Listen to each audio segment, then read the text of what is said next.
Welcome to TheSecret of millionaire mind. கோடீஸ்வரர்களின் சிந்தனை ரகசியம். Rich dad poor dad book summary chapter 2 why teach financial literacy. இந்த புக்கோட first சாப்டரில் பணம் எப்படி ரிச் பீப்புளுக்காக வேலை செய்ய வைக்கிறதுன்னு ரிச் டேட் கிட்ட இருந்து கற்றுக்கிட்டாருன்னு பார்த்தோம். இந்த செகண்ட் சாப்டரில் ஆத்தர் ஃபைனான்ஸ் எஜுகேஷனோட இம்பார்ட்டன்ட்டை பற்றி பேசியிருக்காரு. 1990s மைக் தன் அப்பாவோட பிஸ்னஸை ரன் பண்ணுற அளவுக்கு நாலேஜை கேதர் பண்ணி வச்சுருந்துருக்காரு. ரிச் டேடும் 1994 பிஸ்னஸில் இருந்து ரிட்டையர் ஆகிடுறாரு. ரிச் டேடை பொறுத்த வரைக்கும் ரிட்டையர்டு ஆகுறது அப்படின்னா ஒர்க் பண்ணாமல் இருக்கிறது கிடையாது. அசட்ஸ் எல்லாம் தன்னோட தேவைகளை ஃபுல்ஃபில் பண்ணுற அளவு தானாக வளர்ந்து இருக்குதுன்னு அர்த்தம். ரிச் டேட் ஃபாலோ பண்ண விஷயங்கள் என்னன்னா, ஃபார் எக்ஸாம்பிளுக்கு ஒரு மாமரத்தை நட்டு கொஞ்சம் வருஷம் மட்டும் ப்ராப்பராக தண்ணீர் ஊற்றி மெயின்டைன் பண்ணால் மட்டும் போதும். அதுக்கப்புறம் ஆட்டோமேட்டிக்காகவே அந்த மரத்தில் இருந்து பழங்களை கொடுக்குற மாதிரி ரிச் டேட் தன்னோட அசட்ஸில் இருந்து இன்கம் வர மாதிரியே கிரியேட் பண்ணி வச்சிருக்காரு.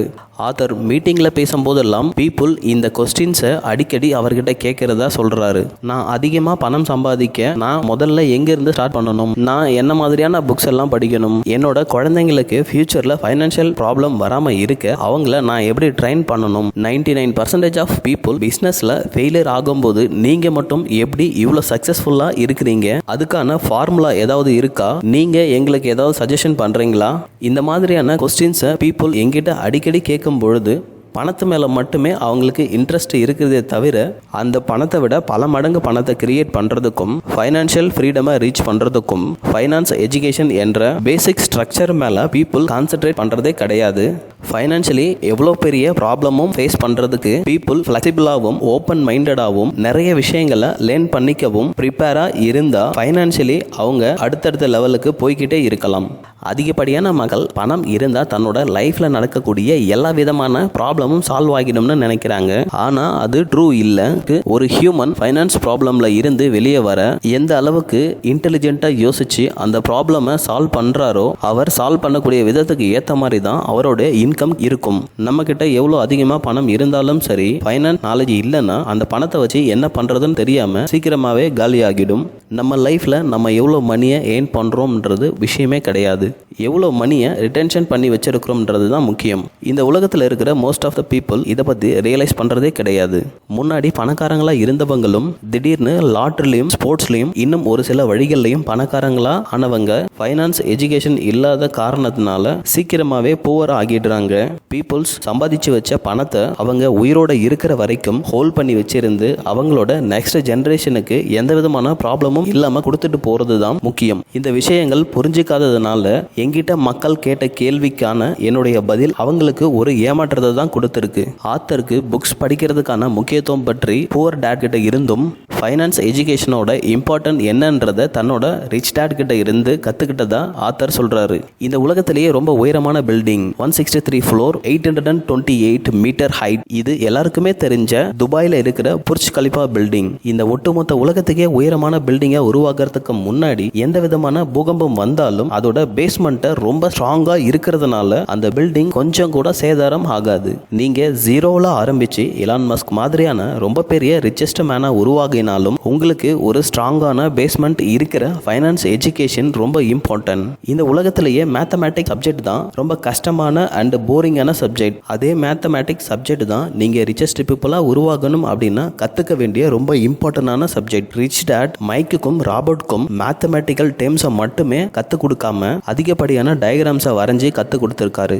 You must know the different between and asset and liability and buy asset. நீங்கள் கோடீஸ்வரன் ஆகணும்னா கண்டிப்பாக ஒரு அசெட்க்கும் லைபிலிட்டிக்கும் இருக்கிற டிஃபரெண்ட் என்னன்னு உங்களுக்கு தெரிஞ்சிருக்கணும். இந்த உலகத்திலே 99% மக்கள் ஃபைனான்ஷியலி ப்ராப்ளமாக இருக்க காரணம் ஒரு அசெட்டுக்கும் ஒரு லைபிலிட்டிக்கும் இருக்கிற டிஃபரெண்ட் என்னன்னு தெரியாதது தான் காரணம். பணக்காரர்கள் சொத்துக்களை அதிகமாக வாங்கி குவிக்கிறார்கள். புவர் பீப்புளும் மிடில் கிளாஸ் பீப்புளும் திரும்ப திரும்ப அசெட்னு நினச்சி லைபிலிட்டி தான் வாங்கி வைக்கிறாங்க. ஒரு பணக்காரங்களோட அசெட்ஸ் இப்படி தான் வளர்ந்துகிட்டே இருக்கு. ஒரு சில டயக்ராமோட பார்க்கலாம். இந்த டயக்ராமை பாருங்க. வருமான அறிக்கை, நிதி நிகர அறிக்கை. இந்த ரெண்டு பாக்ஸ்ல நிதி நிகர அறிக்கை பாக்ஸ்ல இருக்கிற அசெட்ஸ்ல இருந்து வருமான அறிக்கை பாக்ஸ்ல இருக்கிற இன்கம்க்கு போகுது. இப்படி தான் பணக்காரங்க தன்னோட இன்கம்மை ஜென்ரேட் பண்ண அசெட்ஸ்ல மட்டுமே ஃபோக்கஸ் பண்றாங்க. அவங்க இருந்தாலும் இல்லைனாலும் ரெகுலரா இன்கம் வர மாதிரியான அசெட்டை கிரியேட் பண்றாங்க. அதுக்கு அவங்க செஞ்சது எல்லாமே கொஞ்ச நாள் கடினமான எஃபோர்ட் மட்டும்தான். அதுவே ஒரு புவர் மைண்ட் செட்டில் இருக்கிறவங்களோட பணப்பெயர்ச்சி டயக்ராமை பாருங்கள். இதுலேயும் வருமான அறிக்கை, நிதி நிகர அறிக்கையில் இருக்கிற கடன்களில் இருந்து வருமான அறிக்கை பாக்ஸில் இருக்கிற செலவுகளில் போயிட்டு எண்ட் ஆகுது. இன்னும் சிம்பிளாக சொல்லணும்னா, ஒரு அசட் அப்படின்றது உங்கள் பாக்கெட்டுக்கு இன்கம்மை கொடுக்குது. ஒரு லைபிலிட்டி அப்படின்றது உங்களுடைய பாக்கெட்லேருந்து பணத்தை வெளியே எடுக்க வைக்குது. நீங்கள் ரிச் பீப்புளாக ஆகணும்னா உங்களுடைய அசட்ஸை முதல்ல இன்க்ரீஸ் பண்ணுங்கள். அதுவே புவர் மைண்ட் செட்டில் இருந்தீங்கன்னா நீங்கள் எந்த விதமான அசட்டையும் கிரியேட் பண்ணாமல் டெய்லி வரக்கூடிய எக்ஸ்பென்ஸை கண்ட்ரோல் பண்ண முடியாமல் குழம்பி போயிடுவீங்கன்னு ஆத்தர் ராபர்ட் கியோசாகி எக்ஸ்பிளைன் பண்ணுறாரு. ரிச் பீப்புளாகவே இருக்க அவங்க ஃபாலோ பண்ணக்கூடிய இன்னொரு ரொம்ப முக்கியமான விஷயங்கள் அதிகப்படியான நாலேஜ் அவங்க கேதர் பண்ணி வச்சுருக்கிறது தான். புவர் பீப்புளாக இருக்கிறவங்க ரிச் பீப்புள் மாதிரியே அதிகப்படியான ஃபைனான்ஸ் நாலேஜை டெவலப் பண்ணிக்கிட்டால் ரிச் பீப்புள் மாதிரியே அவங்களாலையும் ரிச் பீப்புளாக ஆக முடியும். இந்த சொசைட்டியில் இருக்கக்கூடிய 3 டைப் ஆஃப் பீப்புளோட கேஷ் ஃப்ளோவை பற்றி பார்க்கலாம்.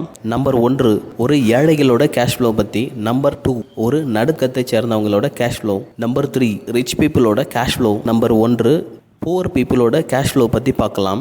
வருமான அறிக்கை, நிதி நிகர அறிக்கை. 2 பாக்ஸில் ஃபஸ்ட்டாக இருக்கிற வருமான அறிக்கையை பாருங்கள். பீப்புள் ஒர்க் பண்ணுறதுல ஸ்டார்ட் பண்ணி சம்பளமாக கைக்கு கிடைக்குது. கிடைச்ச சம்பளத்தில் எக்ஸ்பென்சஸ் காலமில் இருக்கிற tax, rent, food, transport, dress, இதுலேயே எல்லா சேலரியும் காலியாகிடுது. நிதி நிகர அறிக்கை பாக்ஸ் பக்கமே போக முடியல. இது ஒரு புவர் பீப்புளோட கேஷ் ஃப்ளோ. நம்பர் 2 ஒரு மிடில் கிளாஸ் பீப்புளோட கேஷ் ஃப்ளோ.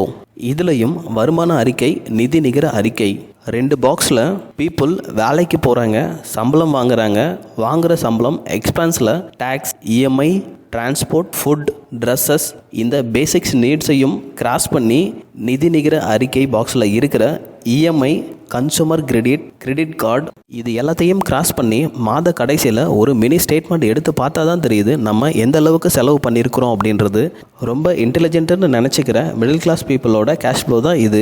ஃபைனலி ஒரு ரிச் பீப்புளோட கேஷ் ஃப்ளோ பற்றி பார்க்கலாம். ஃபர்ஸ்ட் ஆஃப் ஆல் ரெண்டாவதாக இருக்கிற நிதி நிகர அறிக்கை பாக்ஸில் இருக்கிற அசட் காலமில் அவங்க உருவாக்கி வச்சிருக்கிற real estate, bonds, promissory notes, knowledge based properties இந்த மாதிரி அசட்டில் இருந்து இன்கம் சோர்ஸாக அவங்களுக்கு ரெண்ட், ஸ்டாக் ரேட், இன்ட்ரெஸ்ட் இந்த மாதிரி ரிச் பீப்புள் ஒரு ஸ்டாண்டர்டான ஃபைனான்ஸ் சோர்ஸை கிரியேட் பண்ணி வச்சுக்கிறாங்க. ரிச் பீப்புள் ஒர்க் பண்ணாலும் ஒர்க் பண்ணலைனாலும் இந்த மாதிரியான அசட் அவங்களுக்கு ரெகுலராக இன்கம்மை கொடுத்துக்கிட்டே இருக்கும். Poor people, middle class people, rich people இந்த 3 விதமான மக்களோட கேஷ் ஃப்ளோவை நீங்கள் அண்டர்ஸ்டாண்ட் பண்ணியிருந்தீங்கன்னா ஃபைனான்ஸ் நாலேஜ் அப்படின்றது எவ்வளோ இம்பார்ட்டன்ட் அப்படின்றது உங்களுக்கு புரிஞ்சிருக்கும். அதே சமயம் இந்த 3 டைப் ஆஃப் பீப்புளில் நீங்கள் எங்கே இருக்கிறீங்க அப்படின்றத உங்களால் அனலைஸ் பண்ணியிருக்க முடியும். நாம் ஸ்கூல்ஸ் அண்டு காலேஜுக்கு போயிட்டு ப்ரொஃபஷ்னலி டேலண்ட்டாக க்ரோ ஆகிறது ரொம்ப இம்பார்ட்டன்ட் தான். பட் அதிகமான மணியை ஏர்ன் பண்ணக்கூடிய டாக்டர்ஸும் லாயர்ஸும் கூட ஃபைனான்சியலி ஸ்ட்ரகிள்ஸை மீட் பண்ணிக்கிட்டு தான் இருக்காங்க. ஒருத்தர் ஸ்கூல், காலேஜ் முடிச்சுட்டு ப்ரொஃபஷ்னலி டேலண்டான பர்சனாக ஜாபுக்கு போயிட்டு மணியை ஏர்ன் பண்ணாலும் ஃபைனான்ஷியல் நாலேஜ் இல்லாததால் டேலண்டான பர்சனாக இருந்தும் ஃபைனான்ஷியல் இண்டிபெண்ட்டை ரீச் பண்ண முடியாமல் ரொம்ப போராடுறாங்க. நம்ம எஜுகேஷன் சிஸ்டமில் ஒரு பிக் ப்ராப்ளம் இருக்குது. அது என்னென்னா, பணம் எப்படி சம்பாதிக்கணுன்றதை மட்டும்தான் நம்ம ஸ்கூல், காலேஜில் கற்றுக் கொடுக்குறாங்களே தவிர அந்த பணத்தை எப்படி ஹேண்டில் பண்ணணும் அப்படின்றத கற்றுக் கொடுக்குறதே கிடையாது. பீப்புள் ஃபைனான்ஷியலி போராடிக்கிட்டு இருக்க காரணம் கேஷ் ஃப்ளோவை பற்றி புரிஞ்சிக்காமல் இருக்கிறது தான். 2 கப்பல்ஸை எக்ஸாம்பிளாக வச்சு ஃபைனான்ஸ் நாலேஜோட இம்பார்ட்டனை பற்றி ஒரு குட்டி ஸ்டோரியாக சொல்கிறாரு ஆத்தர். அதிகமாக படித்த 2 யங் கப்புள்ஸ் புதுசாக மேரேஜ் பண்ணிக்கிறாங்க. மேரேஜ்க்கு அப்புறம் 2 பேரும் ஜாப் போகிறாங்க. சின்ன வாடகை வீட்டில் இருக்கிறப்போவே ஒரு அழகான பேபி பிறக்குது. இப்போது ஹஸ்பண்ட் ஒய்ஃப் 2 பேருக்குமே ஒரு திங்கிங் வர ஆரம்பிக்குது. தன் குழந்தைங்களோட ஃப்யூச்சரை பற்றி. நம்ம தான் வாடகை வீட்டில் இருக்கிறோம், நம்ம குழந்தைங்களாவது சொந்த வீட்டில் இருக்கணும்னு சொந்தமாக வீடு வாங்குறாங்க. வீட்டுக்கு தேவையான ஃபர்னிச்சர்ஸ், இன்னும் ஒரு சில பொருட்கள் எல்லாமே இஎம்ஐயில் வாங்குறாங்க. கொஞ்ச நாள் நல்லா இஎம்ஐ பே பண்ணிக்கிட்டே வராங்க. திடீர்னு ஒரு நாள் அவங்களோட இன்கம் அண்டு எக்ஸ்பென்ஸ் ஸ்டேட்மெண்ட்டை அனலைஸ் பண்ணுறாங்க. அசட்னு நினச்சி நிறைய லைபிலிட்டியை வாங்கி வச்சுருந்துருக்காங்க. கிரெடிட் கார்டை யூஸ் பண்ணி வாங்கினதால் இஎம்ஐயும் இன்க்ரீஸ் ஆகியிருக்கு. அவங்க பே பண்ண வேண்டிய பில்ஸும் கடனும் அதிகமாக இருந்திருக்கு. ஹஸ்பண்ட் ஒய்ஃப் 2 பேருமே ரொம்ப பெரிய ட்ராப்பில் மாட்டிக்கிட்டு இருக்கிறத ரியலைஸ் பண்ணுறாங்க. இப்போது 2 பேரும் முன்னாடி ஒர்க் பண்ணதை விட ரொம்ப அதிகமாக ஹார்ட் ஒர்க் பண்ண ஆரம்பிக்கிறாங்க. ஆனாலும் திரும்ப அதே பவுண்டரி லைனில் இருந்து வெளியே வர முடியல.